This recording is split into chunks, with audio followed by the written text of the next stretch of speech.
Hey, Fidelity. What's it cost to invest with the Fidelity app? Start with as little as $1 with no account fees or trade commissions on U.S. stocks and ETFs. That's music to my ears. I can only talk. Investing involves risk, including risk of loss. Zero account fees apply to retail brokerage accounts only. Sell order assessment fee not included. A limited number of ETFs are subject to a transaction-based service fee of $100. See full list at fidelity.com/commissions. Fidelity Brokerage Services, LLC, member NYSE SIPC. Are your ulcerative colitis symptoms proving difficult to manage? Tremfya guselkumab can help you manage the cycle of UC symptoms. At 1 year, many patients taking Tremfya achieved clinical remission, and some patients also achieved endoscopic remission. Individual results may vary. Tremfya is a prescription medicine used to treat adults with moderately to severely active ulcerative colitis. Serious allergic reactions and increased risk of infections may occur. Before treatment, your doctor should check you for infections and TB.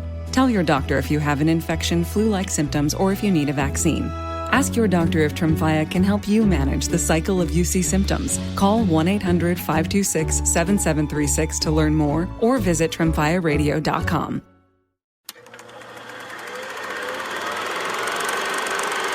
We're going to be a tough team to beat. Now you come along for the ride. A tough coach. He turned losers into fighters. Enemies into friends. I play, coach stays.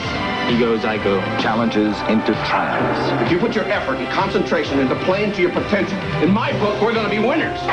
Hoosiers. It'll go straight to your heart. Rated PG. Starts Friday, February 27th at a theater near you. Following the impactful releases of Brian, Song, and Rocky in the 1970s, the golden age of emotional sports dramas truly took off in the 80s and 90s. During this time, films like The Natural, Field of Dreams, and Rudy had a profound ability to move even the most stoic of viewers. This notable flick from the 80s tells the story of Norman Dale, a gruff and once disgraced middle-aged basketball coach. He gets a second chance at success when he takes on the role of the new high school basketball coach in Hickory, Indiana. Set in 1951, Hickory is a small rural farming town with more cornfields than people. The community is very tight-knit, with everyone knowing each other's business and having strong opinions about the team strategy, whether the coach should utilize man-to-man or zone defense.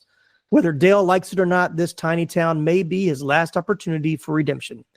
So meet us at the Hickory High School gymnasium, lace up your Chuck Taylors, and be sure to pass the ball 4 times before you shoot as JB Huffman, Chris McMichen, and I discuss Hoosiers from 1986 on this episode of the 80s Flick Flashback Podcast. John Hughes and all his team dreams, montages and synthwave themes, and Ferris hands the city bends, living life like it never ends.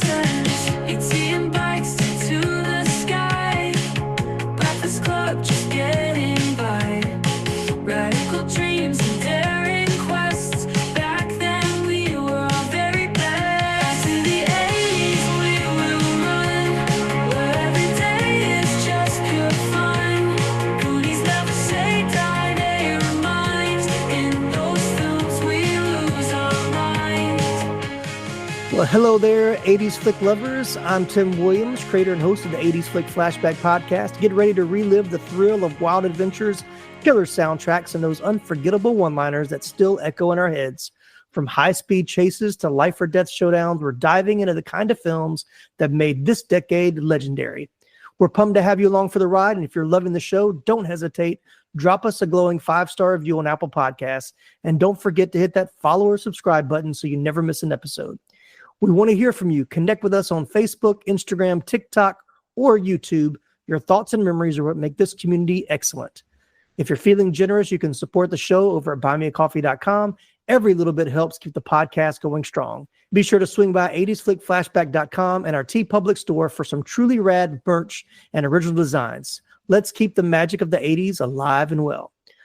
Today, we've got 2 incredible guest co-hosts joining us. First up, back again, we have Chris McMichen, an ultimate game changer who knows how to hit that last-second shot just like Jimmy Chitwood. How you doing, Chris? Doing great, Tim. Glad to be back, as always. Yes. And then we have back again from Manly Movies is JB Huffman, a true coach at heart, ready to lead us through the highs and lows. And just like Coach Dale, he'll let me know if I make a bad call. How you doing, JB? I will definitely let you know that for sure. I won't throw you out of the game. We'll keep you in the game for sure. But I might get kicked out on purpose, to let somebody else take over. There you go. Yeah. Teaching a lesson. Good to be here, though. Good to be here. Yes. So this, we'll let everybody know this was kind of a last minute change. At the time of this recording, of course, the great Gene Hackman has passed away. At this point, they're still kind of investigating. They thought it was not suspicious, but then may be suspicious. And who knows, by the time this drops, we may have a more clear answer. But very saddened to hear of his passing. We know he'd retired from acting several years ago, but still sad to hear that he had left, or he had passed away. And so been wanting to do Hoosiers for a while, and already had JB kind of lined up, and knowing he was a basketball fan, and it just had Chris on the last episode. I got us back together to talk about this gem of an 80s movie with one of his best performances. And there's so many of great performances by Gene Hackman. Of course, we'll talk about him as we go, but that's kind of the reason behind this episode. Of course, it's March, so it's March Madness, so it couldn't be a more perfect time. So let's jump right in. So I'll start with JB. When did you see Hoosiers for the very first time? Oh man, that's hard to even think. I just don't remember not seeing this movie, but it was just like, it's one of those though that I remember watching like bits and pieces of when I was a kid, but like it was just a few years ago when I was like, I don't know if I've ever seen it front to back, or if I have, it's just been a really long time and I was young. So like the first time that I can really remember watching it front to back was probably 5 or 6 years ago. Okay. And I've watched it a couple times since then. So, but yeah, I kind of grew up with this movie. So, and big basketball fan too. So. Oh yeah. What about you, Chris? First time watch? Well, it's interesting because, normally I'll say at this point in time in these podcasts that I saw it in the theater, but this is one I'm sure that I didn't see in the theater. Yeah. One that I saw, I'm sure, on television. And it had to have been around March Madness time or NBA Finals time.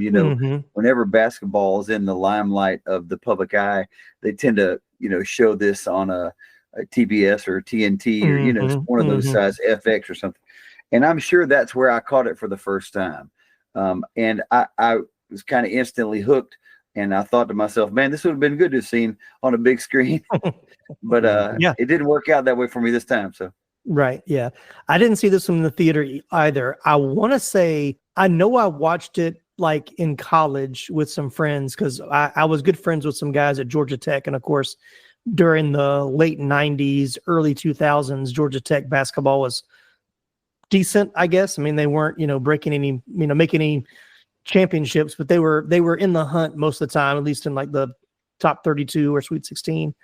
And so they would watch Hoosiers and Pistol Pete. I don't know if y'all know what that movie is, but yeah, that was the two, like they would watch like every weekend. And so I remember watching it then like all the way through, but I had remembered like seeing it on cable or like I said, seeing it on TV as a kid, but it wasn't one that I really like gravitated towards necessarily. I've never been a huge basketball fan. I mean, I like basketball, but I don't follow it like I follow other sports. But so this is one that I don't really remember seeing the first time, but I know I watched it again in college. But it's a good movie. I mean, it's kind of a slow starter, and it's kind of one of those simple stories that doesn't need a whole lot to keep you involved. But it definitely resonates even today. So, how long has it been since you watched it before rewatching it for the podcast? Probably just like 2 or 3 years. I remember watching it, back probably during COVID. Yeah. I watched a lot of movies at home back then. Yeah, didn't we all? Yeah. What about you, Chris? Yeah, about the same. About 2 years ago, I think is the last time I had seen it before I rewatched it this week. Yeah. Well, like I said, I think the last time I watched was in college. And so I've probably seen bits and pieces of it because there were scenes that I remembered or like I was waiting for certain scenes to come up. But yeah, it's been a long time since I watched it, but it was a good rewatch. Some of those are good to watch, like as a, kind of like with fresh eyes again when you haven't seen something in a while. So All right, well, let's jump into story, origin, and pre-production. But I think when I saw it as a kid, I was confused of why it was called Hoosiers when the basketball team was not the Hoosiers. Like they were, like I don't even know what was their. Husky? I know they were. I know Hickory, but did we know what their mascot was? I don't remember it being very prominent anywhere. So. Yeah, it said it in the movie. I'm trying to think of. I was thinking it was like the Huskies or the something like that. Yeah, I seem to remember that too. I think somebody painted on a barn or something on one of their road trips. Yeah, very possible. Well, for those that don't know, like me, before this movie, a Hoosier is defined as someone who was born in Indiana or who lives there. So this is the Love of Indiana movie, so set in Indiana. But anyway, but the film is inspired in part by the story of the 1954 Indiana state champions, Milan High School. The phrase inspired by a true story is more appropriate than based on a true story because the two teams have very little in common. In most U.S. states, high school athletic teams are divided into different classes, usually based on the number of enrolled students, with separate state championship tournaments held for each classification. In 1954, Indiana conducted a single state basketball tournament for all its high schools. This practice continued until 1997. Some plot points are similar to Milan's real story. Like the film's fictional Hickory High School, Milan was a very small high school in rural southern Indiana town. Both schools had undersized teams. Both Hickory and Milan won the state finals by 2 points. Hickory won 42-40. Milan won 32-30. The last seconds of the Hoosiers state final are fairly close to the details of Milan's 1954 final. The last basket in the film was made from virtually the same spot on the floor as Bobby Plump's actual game winner. The movie's final game was filmed in the same gymnasium that hosted the 1954 Indiana State Championship game, Butler University's Hinkle Fieldhouse, called Butler Fieldhouse in 1954 in Indianapolis. But unlike the film's plot, the 1954 Milan Indians came into the season as heavy favorites and finished the 53-54 regular season at 19-2.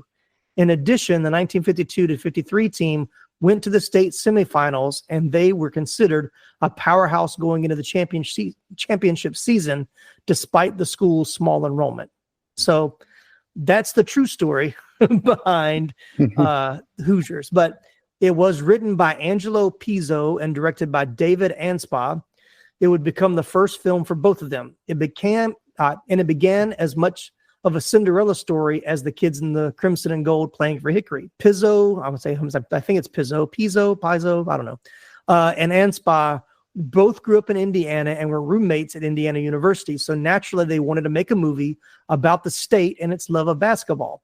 But while they had heard and been inspired throughout their lives by the story of the Milan high school team that shocked everybody, Pizzo discovered they were too nice and had, quote unquote, no real conflict. So instead, he made the team out of 5 of his friends from high school, created an assistant coach from scratch, and made the head coach Dale with Bobby Knight, Indiana University's longtime and legendarily volatile head coach, in mind.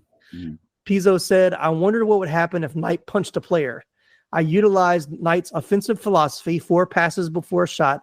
I also created an arc for him where he actually listened to a player." The pair shopped their script for 2 years before finally getting their first nibble, which would come from Hemdale Entertainment and Orion Pictures. During the mid-'70s, the team that would go on to run Orion had a miraculous run at United Artists, releasing the winner of the Best Picture Oscar 3 years in a row with One Flew Over the Cuckoo's Nest, Rocky, and Annie Hall.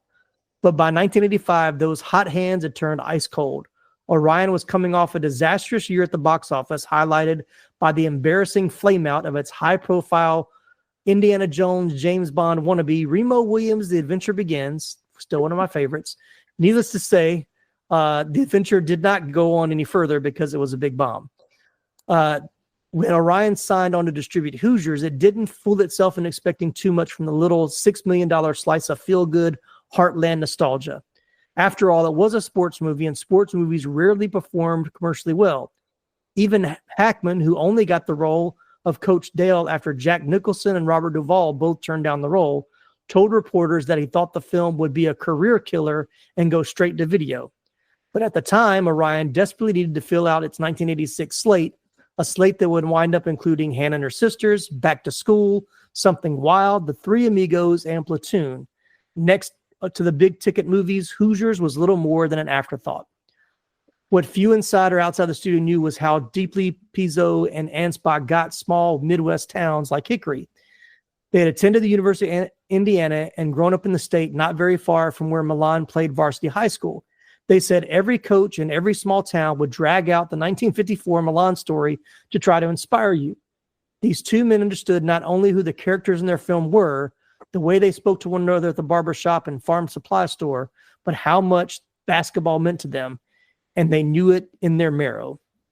So, all that to say, their original cut of the movie, 2 hours and 48 minutes. Goodness. The studio insisted they cut it down to 114 minutes. Among the many scenes cut was Buddy asking to return to the team and scenes that developed Norman and Myra's budding romance more. Anspaugh said the audience really got cheated and robbed after the cuts were taken. So, kind of sad, but I feel like there's things that are missing. Like, I feel like things kind of accelerate in some spots that could have been a little bit more presented a little bit more, but you know, it still works. But I think we're used to those type of movies now where it digs much deeper into the characters. But it seems like there's got to be a director's cut out there somewhere. Yeah, I was gonna say, is there not a Snyder's cut of right? Yeah, I wish. Oh, that'd be beautiful. And I it was down on my notes later, but I'll go ahead and say it now. But Anspaugh has disowned the TV edit. Like, how do you edit this movie? Like, what are they editing out of this movie? It's PG. One of the most PG movies I've seen, but it has somebody else. It has like a fake director name on the TV cut. So I don't know if they cut even more for time. Maybe they cut even more out, so it would run closer to 2 hours with commercials. I don't know. Thought that was interesting, but you know, there's not. We get to the cast. There's not a whole lot there. Because just about I think all of the basketball players were actual players from around the town. Like they didn't have the money to hire actors. They said they wanted to hire basketball players who could act, not actors who could play basketball. Mm-hmm. But a lot of the basketball players said they've been playing, 10 years or so, and had to go back and learn how they played basketball in the 50s. So all the contemporary things that they did, they had to, it's like all this stuff we learned, we had to unlearn for this. But shortly after the film's release, 5 of the actors who portrayed basketball players in the film were suspended by the NCAA from their real life college basketball teams for 3 games. The NCAA determined they had been paid to play basketball, making them ineligible. Oh my gosh. Terrible. Pre-NIL though, right? Yeah. This is 86, remember? Yeah, I know. Yeah, that's I was playing basketball. I was playing basketball as somebody else. Like it was a movie. Yeah. It didn't matter. So. Yeah. I wasn't getting paid to play competitively. Like, right. Like, it's crazy. Right. The 80s Flick Flashback Podcast will return after these messages. Now playing on a cell phone near you. A show for all the manly men out there, where guys talk about their favorite movies and what they can teach us about being a man, featuring the coolest guests. Murder somebody is not like killing an ant. The most gratifying laughs. It's Tombstone, what can I say? And a fresh take on movies like you've never heard before. This will be the thing that gets written on his proverbial tombstone. We aren't here to criticize the movies you love, but to praise them for how they apply to our lives as husbands, fathers, and really all men in general. So buckle up your seatbelts, because Manly Movies is here. Subscribe on iTunes, Spotify, or your other favorite podcast catcher. And remember, man up. Hey there, fellow 80s movie aficionados. Are you ready to embark on a nostalgia-filled journey to the greatest era of cinema? Then look no further than the Retro Life for You 80s Movie Podcast. Join us every week as we rewind the VHS tapes, dust off those Betamax classics, and dive headfirst into the neon-soaked, totally tubular world of the 1980s movies. From the Brat Pack to action heroes, we've got it all covered. Breakfast Club, Ghostbusters, E.T. and Indiana Jones and more. It's like a trip in Doc Brown's time machine, but without the DeLorean. So whether you're a diehard 80s film buff or just curious about the cinematic gems of the past, Retro Life for You is your ticket to the ultimate movie time warp. Follow us on Instagram and Facebook at Retro Life for You, and we can be found anywhere you listen to your podcast, as well as on our website, www.retrolife4u.com. This episode is brought to you by Coffee Mate. After watching this season of the HBO's original series, The White Lotus, this is the tropical getaway I needed. One more pina colada, please. Hey, you're not on mute. Oh, I thought I was in paradise. Turns out it was my Coffee Mate. Coffee Mate pina colada and Thai iced coffee flavored creamers. Inspired by the newest season of HBO's original series, The White Lotus. For the love of coffee. Try now. This episode is brought to you by Prime Video. In the small town of Holland, Michigan, nothing is ever what it seems. Behind the tulip festivals and pretty houses lay dark secrets that threaten to tear a marriage apart. Nicole Kidman stars in this darkly twisted thriller about a wife and mother whose quest to uncover her husband's secrets may get her more than she bargained for. Holland, streaming on Prime Video March 27th.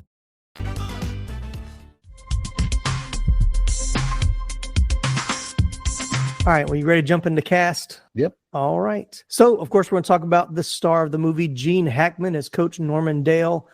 I'm going to go ahead and do his full thing because he's the reason we decided to do this episode right now. In a career that spanned over 4 decades, he received 2 Academy Awards, 2 British Academy Film Awards, and 4 Golden Globe Awards. Hackman's 2 Academy Award wins for Best Actor for his role as Jimmy Popeye Doyle in the action thriller The French Connection in 1971, and for Best Supporting Actor for his role in Clint Eastwood's Western Unforgiven from 1992. He was also Oscar nominated for 3 roles, that of Buck Barrow in the crime drama Bonnie and Clyde in 1967, a college professor in the drama I Never Sang for My Father in 1970, and as FBI agent in the historical drama Mississippi Burning in 1988.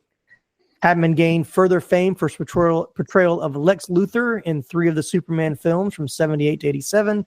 He also acted in The Poseidon Adventure in 72, Scarecrow in 73, The Conversation in 74, Night Moves in 75, A Bridge Too Far in 77, Under Fire in 83, Power in 86, The Firm in 93, The Quick and the Dead in 95, Get Shorty in 95, Enemy of the State in 98, The Royal Tenenbaums in 2001, and Runaway Jury in 2003.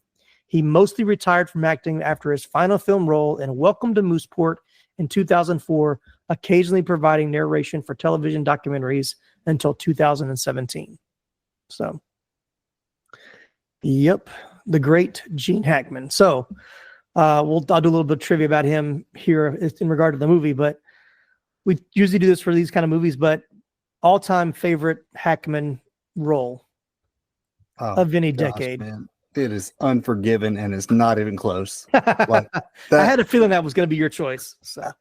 Clint Eastwood's one of my all-time favorite actors, but for the man to completely upstage Clint in his own movie, that just totally I think he upstages just about anybody he's in a movie with, to be honest. Oh, I know, right? I mean, and I could say Mississippi Burning is a great film. He's really good in that movie. French Connection, I mean, that gets all the AFI praise. My first experience with him was the Superman movie. Of course, yeah, obviously when I'm a kid, right?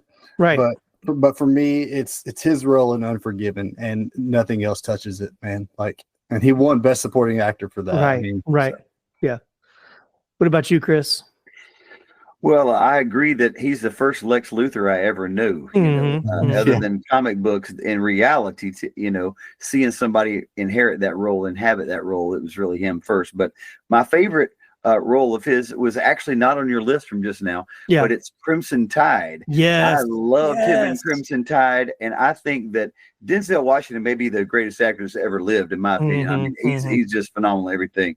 And those two going head to head, old school, new school, both of them trying to do their best to play by the military rules that they know and are a part of. And just in a small space of a submarine with all that action, I mean, it's just a phenomenal movie. Is well written, and those two guys just take the conflict level up to level 99. You know, it's really just super. Both of them were memorable in it for me. Yeah, it's tough. I mean, there's so many that there's not a movie with Gene Hackman in that I think I haven't liked, so it's hard to pick one. So I'll decline. No, I'm just kidding. No, in addition to the ones you both mentioned, because I agree, Unforgiven is fantastic.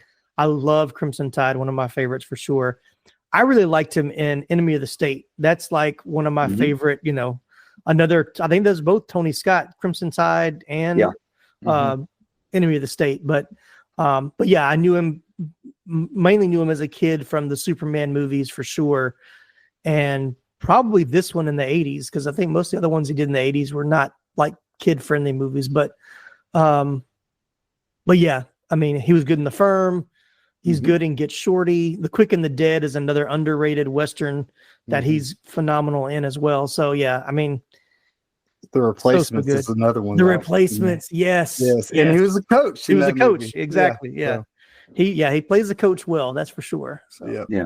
As I mentioned to the guys before we started recording, Gene Hackman caused a lot of problems during filming in this movie. So it's like, well, we're going to praise Gene Hackman for this episode and then talk about how terrible he was on set. No, he thought the movie was going to bomb, and so he kind of didn't come in with such a great attitude. But anyway, the writer-producer Angelo Pizzo said when he arrived, he was in a generally foul mood. We called him the Black Cloud. He started complaining about everything. There were some blow-ups on the set, some throwing of jackets and near fist fights. There were all sorts of drama on the set. Then Dennis Hopper arrived 3 weeks into shooting, and he seemed to settle Gene down. I think Gene decided to just suck it up and finish it and get out of there.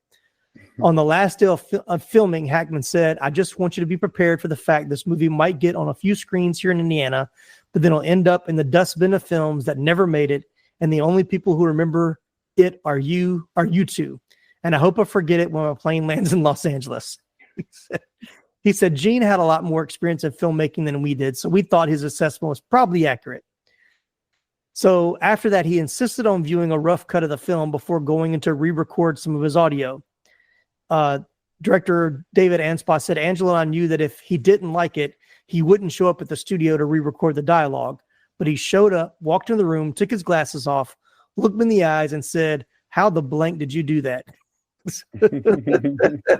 Like, how did you make We Filmed into a great movie? Like, I guess he actually liked it. So, so he did the overdubs and I think he became a fan of it as it, but you're with a new director and a new writer and producer. So I'm sure of all the things he'd been a part of, the other directors he had been with, it probably felt like somewhat of a step down for him, but you don't get that from his performance. I mean, he's already kind of rough and tough anyway. So, I mean, gruff, the character is kind of gruff, so it kind of fits anyway. So, but yeah, I just thought that was hilarious. He was just method acting during the whole process as well. Yeah.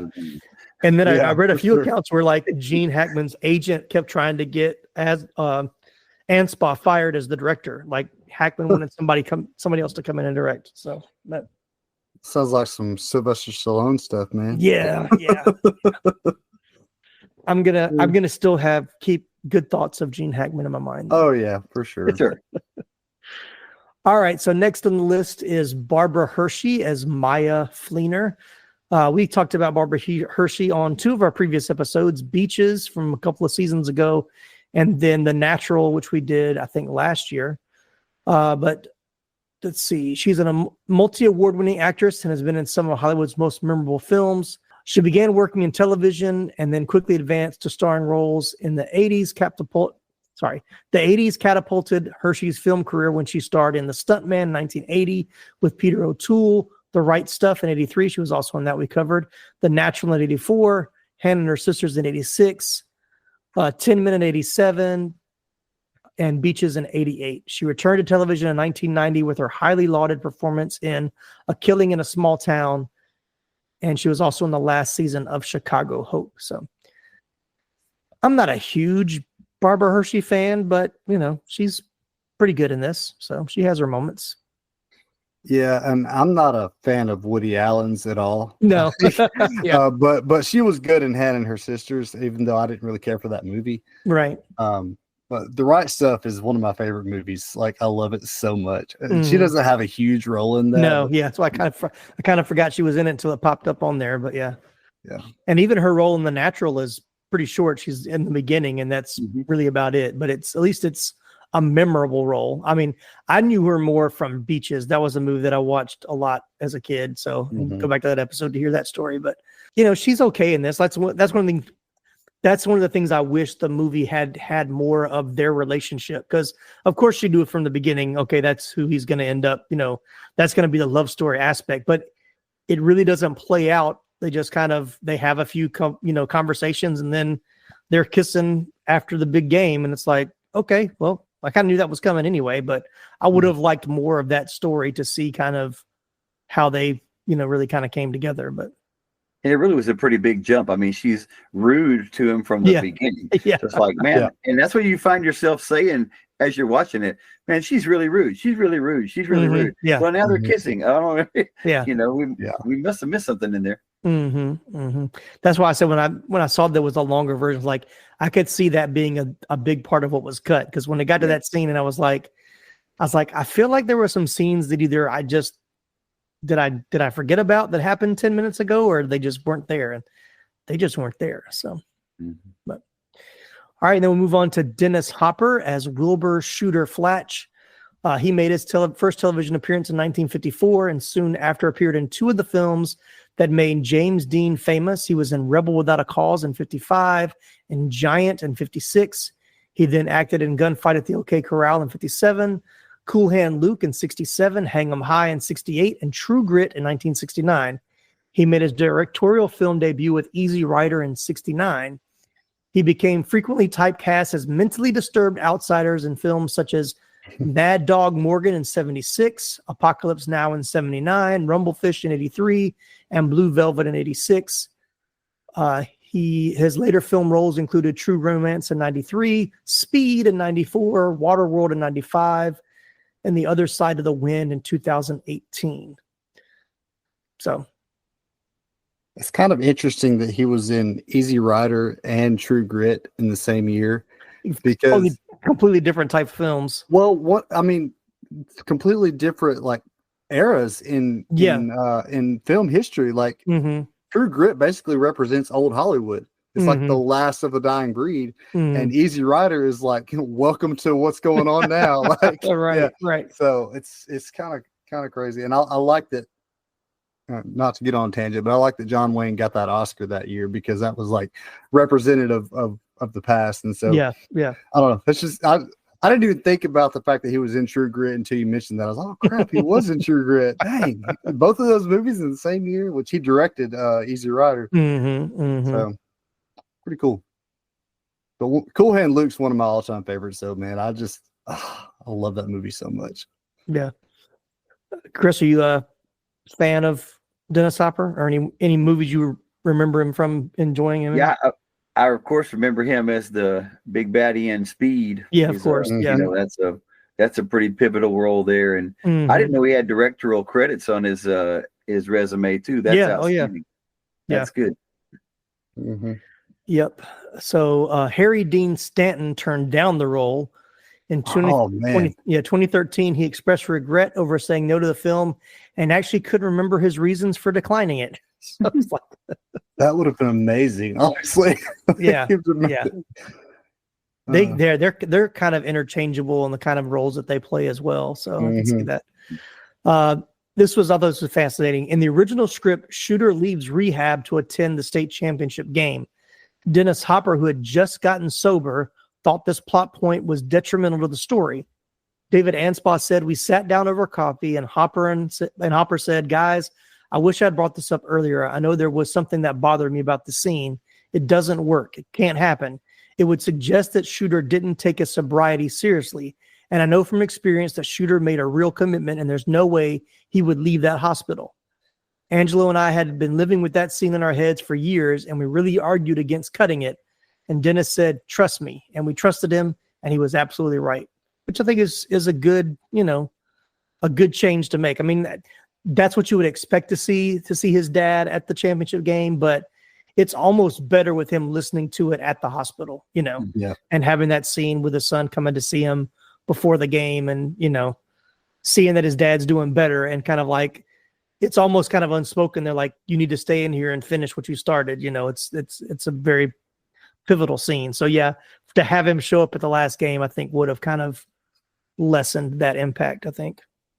And to me, that's more of a testament to like how much he loves his son. Is he's just going to listen to him on the radio. Like, I mean, what kind of enjoyment can you get from that?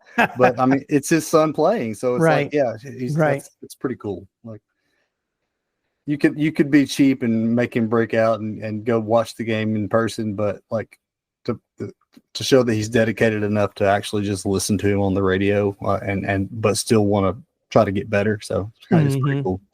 Yeah. I also think it plays out that, if you remember the championship scene, there was a lot more focus in that one on the actual game than there was on the crowd anyway. And I think he probably would have detracted from all that if he had been there, that character being such a big part of the story. And, they didn't focus in on a lot of the main people they had been seeing at the Hickory games and even the away games and such, some of the guys from the barbershop and that whole, the town hall meeting and those guys, you didn't see a lot of them in that last scene like you did in some of the others. I think that was, I don't know what it was about, but in my mind, if I was a director, I'd say, you know what, the crowd is so large here. We're going to play to that idea, right? That nobody's the individual here. It's just a big, huge group of people. And I do think he was exactly right to make that call. Oh, yeah. All right. So the only other cast member I have is not a name that I would recognize, but who would consider him one of those guys. And that's Chelsea Ross as George Walker. He's an American character actor, most known for his movies Above the Law, Major League, Basic Instinct, Bill and Ted's Bogus Journey, Rudy, Trouble with the Curve, and Ballad of Buster Scruggs. But yeah, I definitely remember him as the veteran pitcher from Major League. That's what I always remember him from. But yeah. So when he popped up at the beginning of the movie, I was like, I know that guy. But yeah, Chelsea Ross, I would lose that at trivia every single time. But yeah. When you said that guy, I knew exactly who you're about to talk about. I was like, Chelsea Ross for sure. Yeah. Yeah, I definitely remember him from Major League, but I think his role in Richie Rich is one that I remember from my childhood, like vividly, like because I watched that movie all the time when I was a kid. So yeah. Anybody else from the cast that you wanted to mention, whether they had any kind of history? Any of the guys stand out to you as a standout? I didn't think any of the guys were, they weren't terrible actors, but nobody had that, extra star quality that would say like, oh, I wonder why they didn't go into more acting. But I thought they did a decent job. Yeah, and I think was it like the principal or whatever that kind of helped him coach? I think he had a heart attack or something during it. Like, he was actually apparently in a lot of old westerns. Like, I did see that. I was looking this up. I was like, oh, so I knew that I'd seen his face before, and so like I started looking back. Oh, he was in High Noon and Josie Wells and all these. He was did a lot of westerns. So. That's the only one that really kind of stood out to me. Yep. I didn't know till you mentioned it in the pre-notes here tonight, but that they got basketball players. I mean, it makes sense that those guys could play, but that they went that route. They weren't actors; they were basketball players, and you would expect that high school kids anyway would be awkward around a camera and those kind of things. So I think that played to their strengths. But I mean, you had to know that the guy that played Jimmy was a basketball player. The scene where he's out in the yard and and Hackman's first out there talking to him one-on-one. Yeah. And he just makes shot after shot after shot. And there's no CGI involved in these shows back then. And so the dude could flat out shoot the basketball. I mean, there was no denying it. So. Yeah. That guy's name was Maris Valanis. That's what we're saying that right. But yeah, the scene where they're talking and Jimmy's taking his shots was filmed in one take. Maris said he wasn't even listening to Gene Hackman. I was just concentrating on making the shots, and I made one and kept going. And so I think I read somewhere like in the whole movie that he only misses 3 shots the whole movie. He misses the last shot in that scene. He misses one in one of the, like, not the last championship game, but I think one before that. And then he misses one in the very last game. And those are only 3 shots he misses the whole game.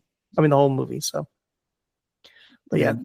They, I got to say this, man, like the one scene and I'd forgotten that this was in the movie, and I know they did it for historical accuracy because I know they did it a lot in the 50s.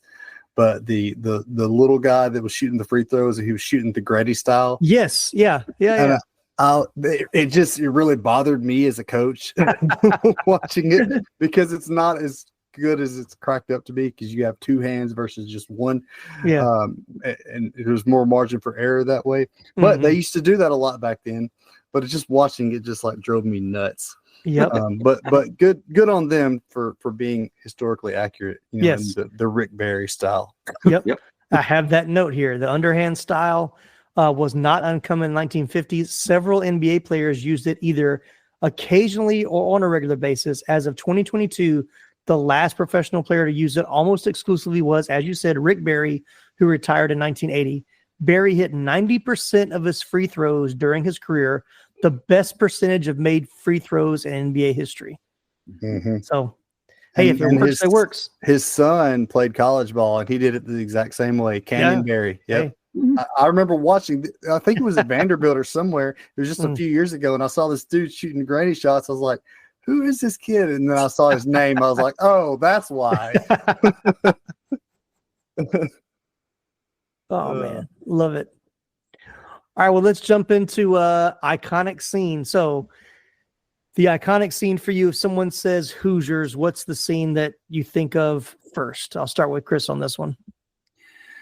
For me, it's the measuring of the backboard. Yeah. Yeah. It's that, that idea that this is the same goal, the size of the goal as it was back home. It's big. And I've even used that before in my own life. And I come from a world of music, but I will say, look, this piano, this scale's the same in this room as it is back where we are in our own building. Right. And so you can transfer all the things we've learned in the classroom into this hall, and even though it's huge and you have a lot of people, it's the same thing. And so I've actually used that before. I guess the secondary one for me is at the end with Dennis Hopper jumping up and down in his hospital outfit and just, out of all the people, because there's certainly a lot of underdog stories in this movie. It's not just the team that's the underdog, Coach coming back from what he's coming back from, shooter coming back from all his alcoholism and abuse. I mean, there's a lot of people you're pulling for. And to see him celebrating like that and jumping up and down in the hospital for me is an iconic moment too. Yeah, I agree with that. What about you, JB? I mean, the basketball coach in me, I've got to go with the locker room scene. Yes, with Gene Hackman, and he's firing them. This is like not even halfway through the movie. I don't. Right. Yeah. And so.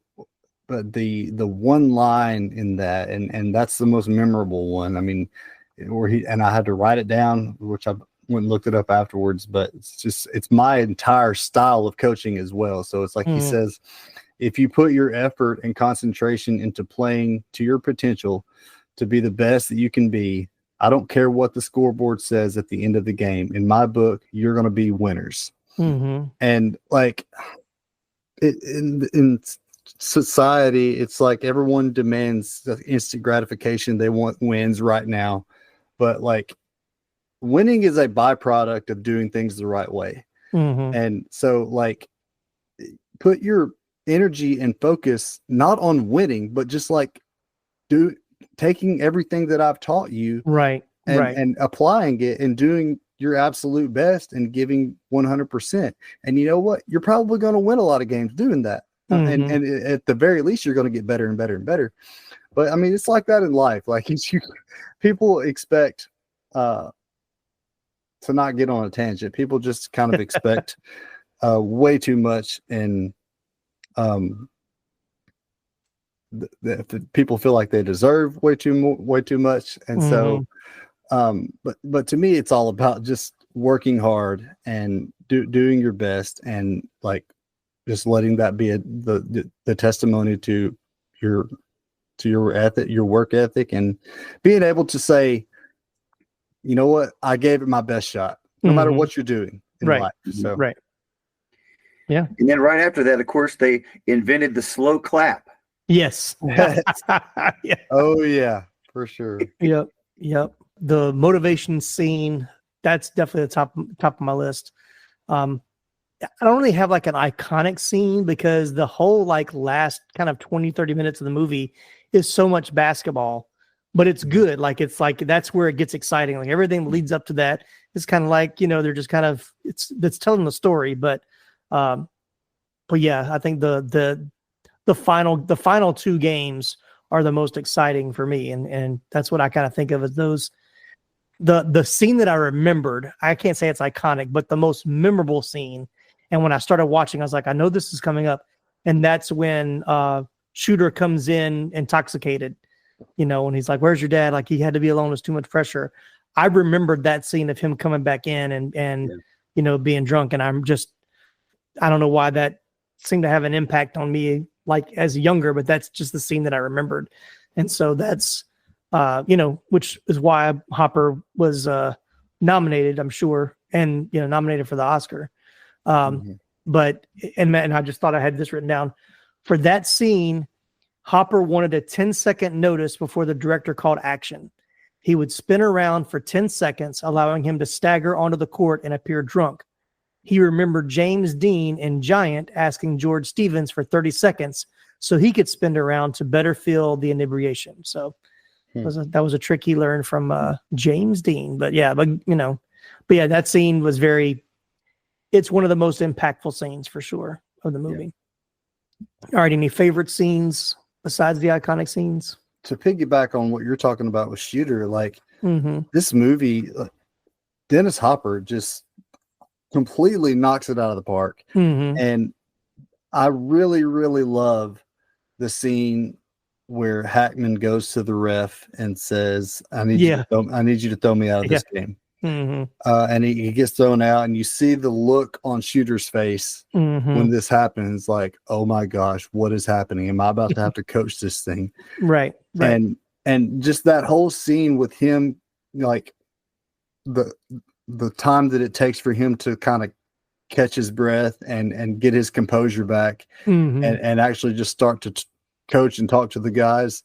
And I think the kids actually had to kind of interact with him to get him going too. So it was just a really cool scene to see him. And I love a good underdog story. And that's what this, like, I've told you one of my all-time favorites is Rocky, like the iconic underdog story of all time. Right. But so like, yeah, I'm a huge fan of stories like that. And his role in this, and that scene in particular just really stuck out to me, is just like this guy who hadn't been given a whole lot of chances, not even by his own son or wife either.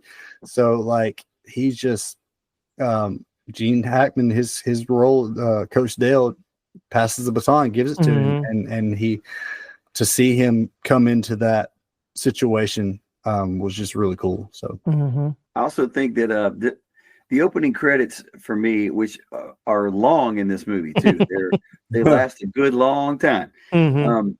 They set up this idea of how important basketball is before anybody even says a word in the film. I think that's a really good creative choice, with all of the just vast amount of nothingness that he's driving by, trying to find this school where he's going to work, and looking at this little tiny piece of paper that's probably got an address or a map or something on it that they show at one point. But you see all these kids out playing basketball, and they're not playing basketballs on hoops like we have outside our houses, that are nice with the blocks and the boxes and all. Sandbags, whatever. It's none of that. It's up on the side of a barn is a is a rim. That's it. And some are shooting into that. And then there's like legit somebody has cut, you can tell themselves, a backboard and just stuck it up on a tree, a makeshift one with a rim on it. And it just goes to show you that everybody in that area plays or is impacted by basketball, and before they even have to talk about it. And I think that's a big influence on the show from the jump. Yeah. One of my favorite scenes is early on, and it's when I think it's the first game where he's been teaching them about the 4 passes before you shoot it, and the guys trying to come into his practice, and he's like, no, my practices are closed. Like, hey, they need to be dribbling the ball. Well, how you practice about the ball? He's like, there's other things that's more fundamental. And so then I love the scene of like all the crowd, shoot the ball, what are you doing? Shoot the ball. Like he's totally changing their style. But he told him in the beginning, he's like, you guys are great shooters. That doesn't mean that you know how to play the game. I'm going to teach you how to play the game. And so just that fundamental like framework from the beginning of like, he's coming in, he's doing something different. People aren't going to understand until they make that first shot. And everybody's like, he's the best coach ever. It's like, he just how fickle fans can be. So that's a scene that I always liked, just seeing that, it's coming, they're going to fail a little bit at the beginning, but then it's going to kind of come together. But it takes that time and that trust. They had to trust him too. Just like you talk about with Shooter, when he hands over the game to Shooter, for the players to get engaged, is like Shooter didn't trust himself, but the players trusted him. He'd been there with them. He's been at the practices. They know the knowledge that he has, even if sometimes he's, not always 100% sober, but they know he has the knowledge. So they trust his knowledge of the game and his wisdom to play the game, even if he has these outside struggles that affect his judgment sometimes. So yeah, good stuff. Yeah. I just thought of that, the first scene with him when he was in the bar and he was talking about that game that he was in. And I took that last shot in and out. But, I was fouled. So I'm just like, it's every like old man story of when he played ball. It's like, but I was fouled, or if coach would have put me in at state. Yeah. That guy stepped on my foot. If he had stepped on my foot, it would have been the game winner. Yeah. Oh man. All right. Well, let's talk about a few trivia scenes, and then we'll start to wrap this one up. But the Travelers is the quartet who sings the national anthem at the state finals. Never auditioned for it because the screenplay didn't include the singing of the anthem. They had been there. They'd been hired to entertain the fans during the mini breaks in filming. The group suggested shooting a national anthem scene, and the filmmakers agreed. Even though no one had heard the group sing the anthem until cameras rolled, the scene was captured in only one take. Wow. Can I just say that we need more national anthems sung by men's quartets today? Yes. Yeah. That would be so amazing. Yeah. And it was funny because when they first started, I was like, okay, are these actors? I was like, no, they thought they're really singing. That was cool to find out that was an actual singing group that just, they were there to entertain the crowd. And hey, they usually do a national anthem with these games. You want to get a shot of that. And so it worked. Cool. And it built up some of the speciality of that finals, I mean, they had a special guest. Wow. 4 special guests actually coming in to do the anthem. It's got to be a big night. And then, so I only got a few here. I'll save some for the show notes, but Maris, who we talked about earlier, is the one they wanted to play, and he wouldn't play unless they kept the coach. He was told that if he missed the movie's last basket on his first attempt, the fans would still rush the floor in celebration. They would get another try later. Luckily, when the cameras rolled, he made the shot on his first attempt, even though he had missed it repeatedly during rehearsals. So it only matters when the camera's rolling, right? So he looked right at him and said, "I'll make it." Yeah, exactly. Yeah. So he knew it was going in.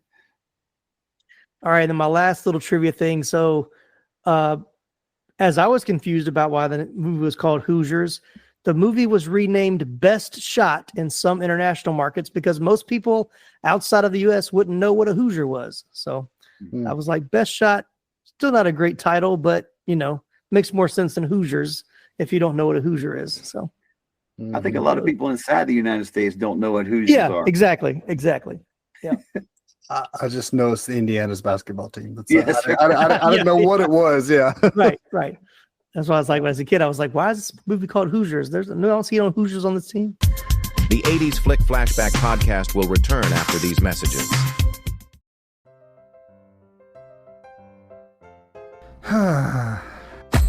What seems to be the problem, pal?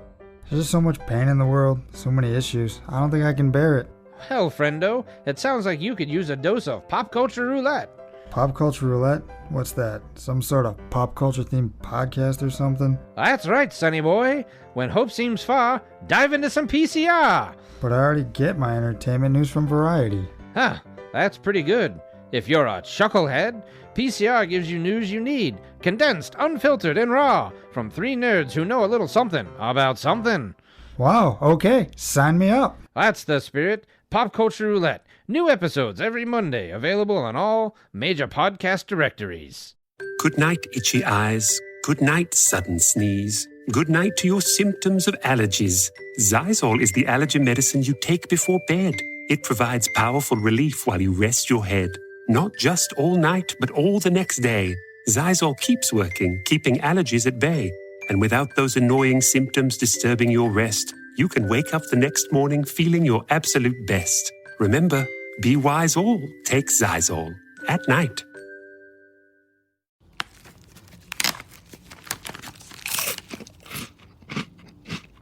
Uh-oh, the last cookie. You can get a new box of cookies in as fast as an hour with Walmart Express Delivery. Are you my guilty self-conscience? No, I'm the voice offering you promo code EXPRESS for free delivery on your first order. Hey, who ate my cookies? You mean, these cookies? Order now. Welcome to your Walmart. Promotion valid for first express delivery order. $50 minimum subject to availability. Restrictions apply.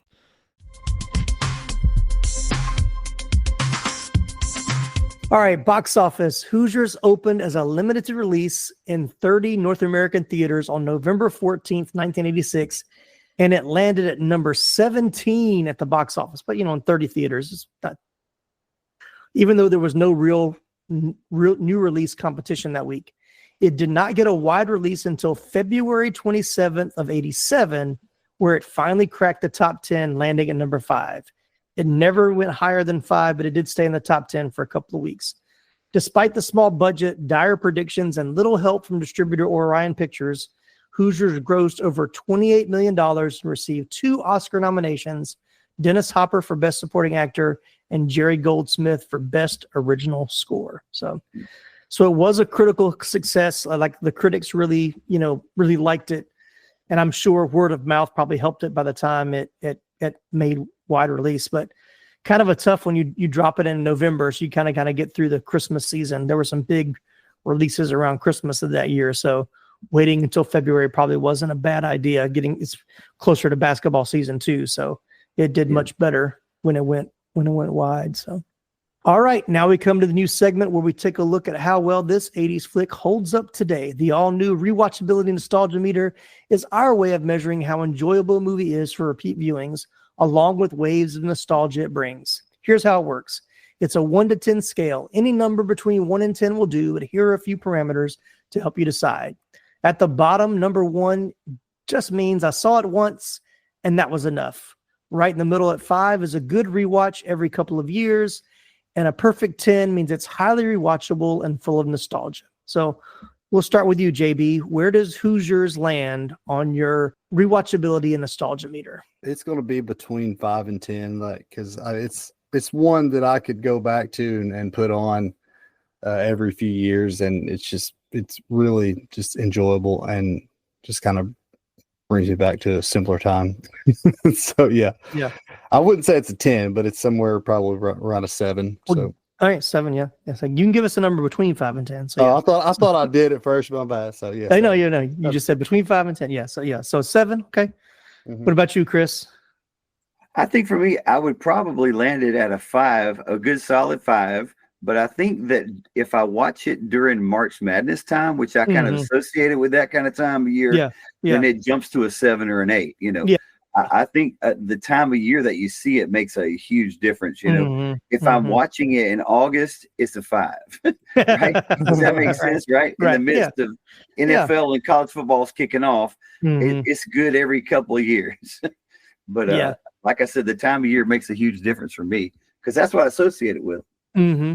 Yeah, I agree. I think it is one of those seasonal movies. Like I like watching Major League, Field of Dreams, The Natural during baseball season. So yeah, this, this would be one that I think I may not watch it every year around March, but probably like every couple of years. I think it's good to go back and watch. So yeah, I'm kind of in that 6 to 7 range, probably, which is still good. I mean, it's not, there's nothing wrong with that. So, but there are other movies that are going to rank higher for rewatchability and nostalgia, but it's still a great movie. And especially, I'm gonna say, if you haven't seen it, even though we've kind of spoiled everything about it, definitely go and watch it. Or if you haven't seen it in a long time and need to rewatch it, it's a good time to put it on here while we're, talk about the life of Gene Hackman, and then March Madness is like, this is the sweet spot to do it. So. Yeah, I'm probably going to show it to my kids here pretty soon because I had to watch it again just to make sure there wasn't anything like whatever. So right, couldn't remember. It's still the 80s. Yeah, it's still the 80s. And PG was very different in the 80s. So. Yeah, and Gene Hackman had a lot of rough roles too. Yeah, he did. Yeah. So I was just thinking, I got to watch this, but man, this is a good one to watch with your kids. Like, good Americana, family film for sure. For sure. All right. Well, thank you guys so much for being a part. So JB, I know any updates on Manly Movies? Any coming back anytime soon?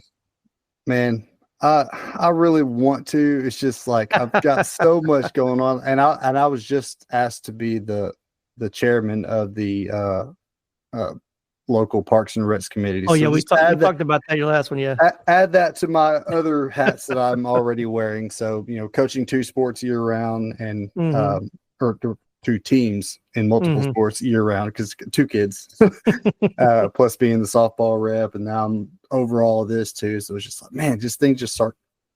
It's all sports related because we're doing sports movies, right? But I really, really want to at some point. I got a new computer. That's my first step. So, gotcha. But that's good. At least you're still doing something you love. So that's the joy of it, right? You still get to do what you love. So that's good. But yeah. I was watching. I was like, man, this would be a perfect Manly Movies movie for sure. I know that's right in your wheelhouse. Yeah. So even though there's nothing new to listen to. You can go back and listen to his previous episodes. Unforgiven is definitely with Gene Hackman, is one that I know he's done. You can take a listen to that. And one that I was on, Remember the Titans, another great sports movie. And just find some other good Manly Movies on the Manly Movies podcast. So, and Unforgiven is my most listened to episode, and it's not even close. Like it's I don't know, something it hit during like some kind of anniversary or something, and it just kind of took off from there. Like right. But so yeah, Unforgiven's one to check out right now. Which Gene Hackman just passed away. So yeah. Just re-release that one and see if it does it again. I could. Yeah. Oh. All right, and you can definitely go back and check out our previous episodes. I know we've done No Way Out, which JB was on that one with Gene Hackman. We've done that one on the podcast as well. So, but Chris does not have a podcast. You can go back and listen to the episodes he's done with me. So we did The Natural, we did Big with Tom Hanks, we did Empire Strikes Back, and we just did Beverly Hills Cop a few weeks ago. So definitely go check those out as well. So, but thank you guys so much for being a part. Appreciate you jumping in on this one, kind of somewhat last minute, but great film to rewatch, a great discussion. Always great to have you guys on the podcast. Well, thanks everybody for listening. Thank you so much to my guest co-hosts. I'm Tim Williams for the 80s Flick Flashback Podcast. My practices are not designed for your enjoyment.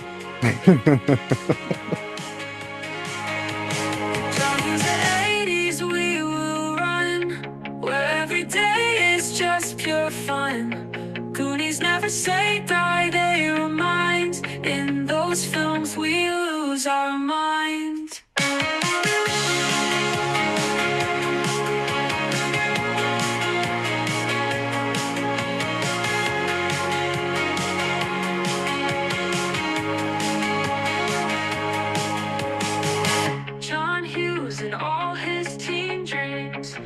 montages and synthwave themes. In Ferris hands, the city bends, living a life like it never ends. You're still here? It's over. Go home. Go.